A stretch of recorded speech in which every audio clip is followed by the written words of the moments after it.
જય દ્વારકાધીશ, હર હર મહાદેવ। તો મિત્રો સ્વાગત છે ફરી એકવાર આપણા નવા વિડીયોમાં। તો આજે આપણે ઉત્તર વાહિની માં નર્મદા નદીની પરિક્રમા કરીશું।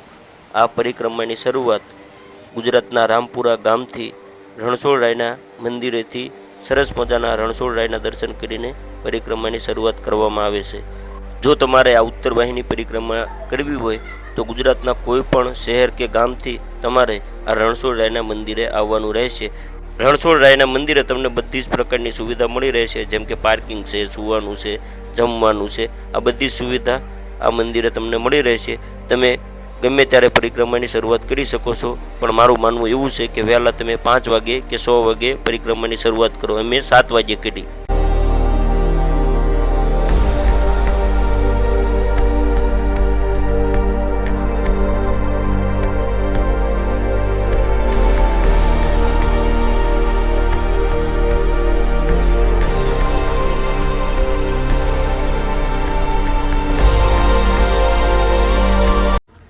નર્મદે હર બધા મિત્રોને તો જો પરિક્રમા ચાલુ થઈ ગઈ છે, અને આ વર્ષે અમે પરિક્રમા ચાલુ કરી 7:30 વાગે। જો આ બે મિત્રો છે, અને જો રસ્તો આવે છે, છેક સુધી મંદિરો આવશે, ખેતરો આવે, સરસ મજાનું વાતાવરણ છે।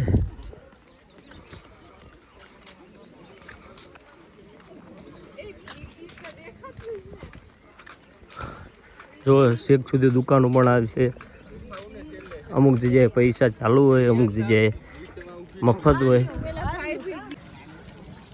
ફાઇનલી મિત્રો 20 કે અડધી કલાક જેટલો સમય થયો, અને હવે આવી ગયું છે માંગરોળ ગામ। જો પહેલું જ ગામ આવે છે, જૂના રામપુરાથી તમે પરિક્રમા સારું કરો એટલે પહેલું જ ગામ રસ્તામાં આવે છે માંગરોળ। જો આ જગ્યા પર પણ ઘણા સ્ટોલ લાગેલા છે,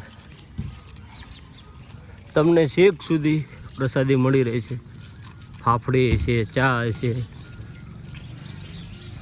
જો આખો માર્ગ પરિક્રમાવાસીઓનો જ છે।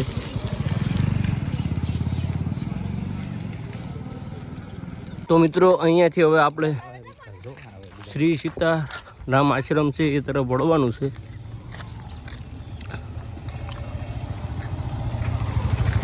જો છેક સુધી પોલીસવાળા આપની સેવામાં છે।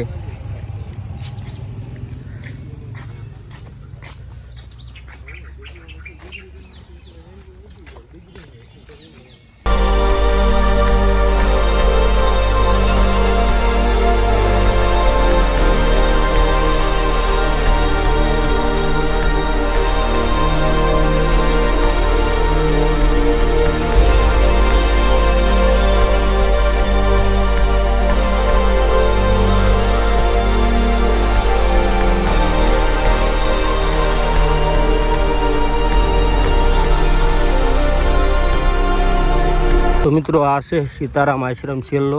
આ આશ્રમથી આપણે નદીના તટે જઈશું। અત્યાર સુધી આપણે રસ્તાઓમાં ચાલ્યા, હવે આ છેલ્લો આશ્રમ છે, અહીંથી આપણે ઉતરી જઈશું એટલે સીધા એકદમ નદીની ધારમાં જ ચાલીશું।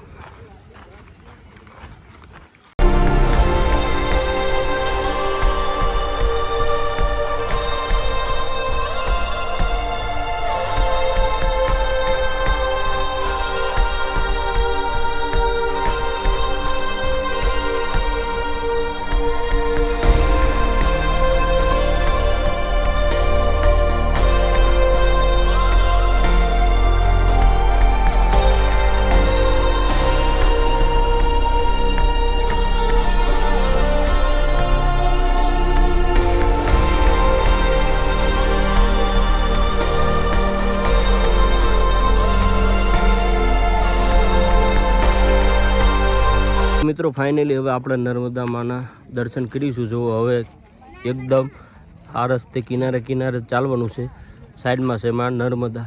જો મિત્રો આ વર્ષે કોઈને નર્મદા નદીમાં સ્નાન કરવા નહીં દે, કારણ કે મગરોથી સાવધાન। જો આ બધી જગ્યાએ મગર હોય છે, એટલે આ વર્ષે સ્નાન કરવાની મનાઈ છે।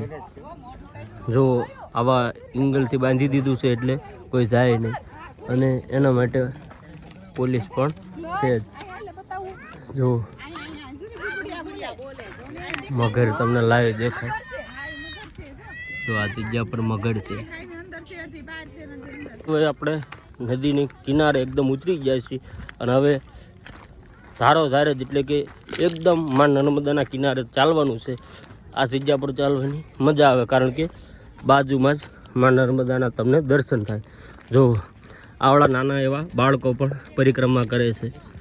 આ કેટલું ભાગ્યશાળી કહેવાય બાળક કે આ ઉંમરે પરિક્રમા કરે છે. તો મિત્રો શેક સુધી જો તમને પાણી નહીં, ફેફસી નહીં, એ બધી સુવિધા મળી રહે છે.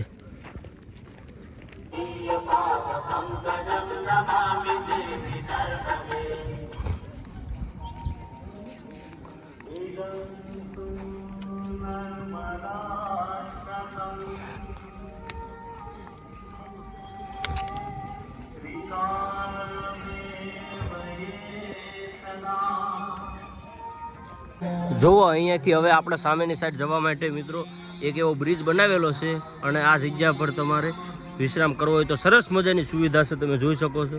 જોવો છેક સુધી અંદર સરસ મજાનો છાંયો છે અને ખાટલા છે. જો આવી સુવિધા તમને ક્યાં મળવાની મિત્રો. જો પરિક્રમાવાસી માટે આટલી સારી સુવિધા.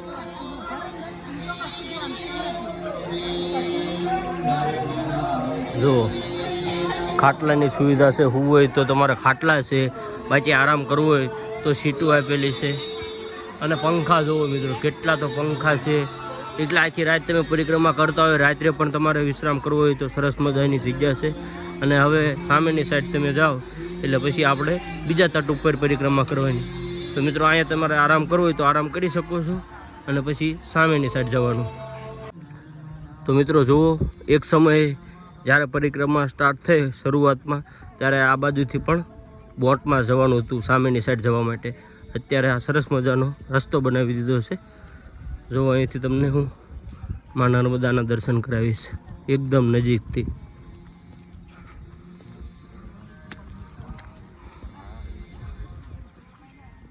જો મિત્રો સરસ મજાનો રસ્તો છે, એના ઉપર હાલવી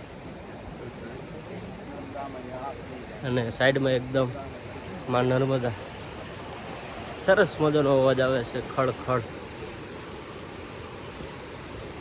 સુવિધા એકદમ મસ્ત છે. બાકી જુઓ આવા પાંખા પાડેલા છે. તમારે આમ જોવું હોય તો આ રીતે જોઈ શકો. અમેઝિંગ. જો મિત્રો આ છે તિલકવાડા. હવે અહીંથી જઈશું આપણે આ સાઈડ અને ઘણા લોકો આ બાજુની સાઈડથી પરિક્રમા કરે છે. એટલે જો આ બાજુ પણ બાઇક પડી છે અને આ એમનું મેઇન રોડ છે. હવે આપણે જવાનું છે આ સીધું. એટલે હવે આપણે બીજી સાઈડથી પરિક્રમાની શરૂઆત કરી નાખીએ. જો આ રસ્તે જવાનું છે.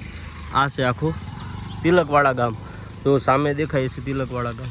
આ એનો મુખ્ય રોડ છે અને હવે આપણે જઈશું આ રૂટ પર.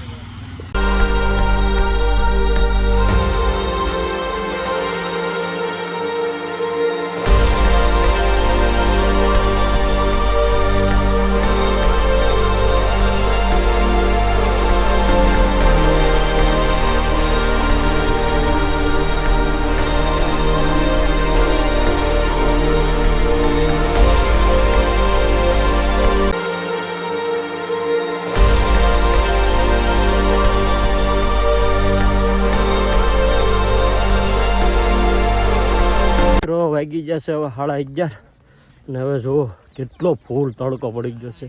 હવે 1 કિલોમીટર જેવું છે પણ કેટલો તાપ પડે છે વાત જવે તો. નર્મદા મૈયાનું નામ લેતા લેતા આપણે જતા રહીશું. નર્મદે હર. જુઓ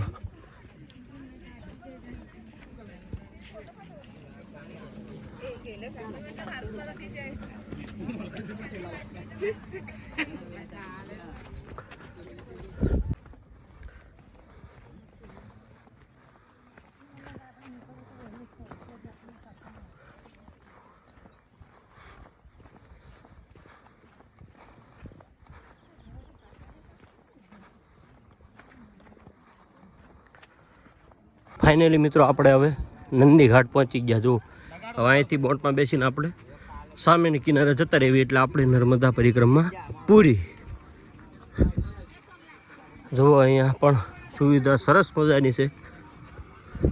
છેક સુધી તમને દુકાનો જોવા મળશે.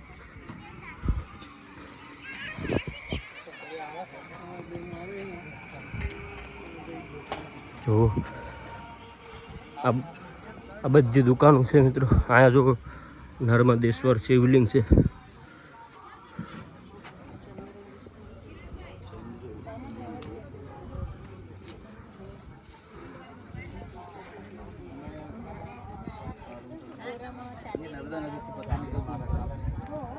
છેક સુધી બધી દુકાનો છે. જો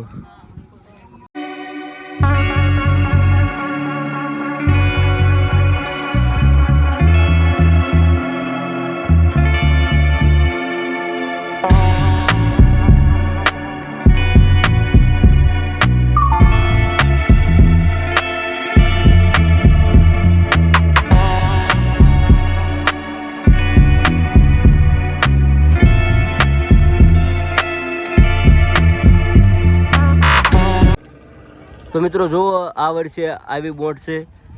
એક વ્યક્તિના 50 રૂપિયા છે. હવે આ બોટમાં બેસીને તમે સામે કિનારે જાઓ એટલે તમારી ઉત્તર વાહિની નર્મદા પરિક્રમા પૂરી. જો આ વર્ષે બોટની સુવિધા બહુ સારી છે. બહારની બોટો આવી છે. જો એક આ બાજુ આવી, 3 આ બાજુ પડી છે, એક આ બાજુ આવી. હવે આપણે સામેના કિનારે જઈશું. પાછા રણછોડરાયના મંદિરના દર્શન કરીને આપણી સંપૂર્ણ એટલે કે એક દિવસની નર્મદા પરિક્રમા પૂરી. તો ફાઇનલી મિત્રો હવે આવી ગઈ છે અમારી બોટ. હવે અમે બોટમાં બેસીને સામેના કિનારે જતા રહીશું. જો આવી ગઈ છે આ બોટ.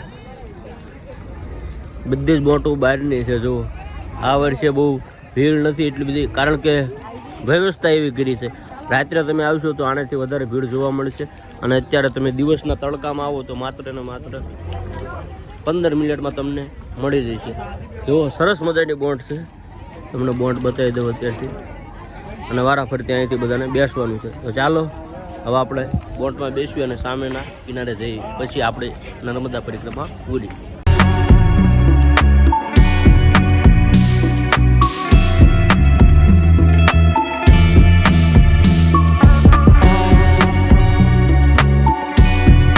તો ફાઇનલી મિત્રો આપણે હવે હોડીમાં બેસીને સામેની સાઈડ આવી ગયા. હવે અમે રણછોડરાયના મંદિરે પહોંચવી એટલે અમારી નર્મદા પરિક્રમા પૂરી. તો મિત્રો આખી નર્મદા પરિક્રમા મેં તમને બતાવી દીધી. વિડીયો સારો લાગ્યો હોય તો લાઈક કરો, શેર કરો અને ચેનલ ઉપર નવા હોય તો ચેનલને સબસ્ક્રાઈબ કરો. જય દ્વારકાધીશ. હર હર મહાદેવ. નર્મદા.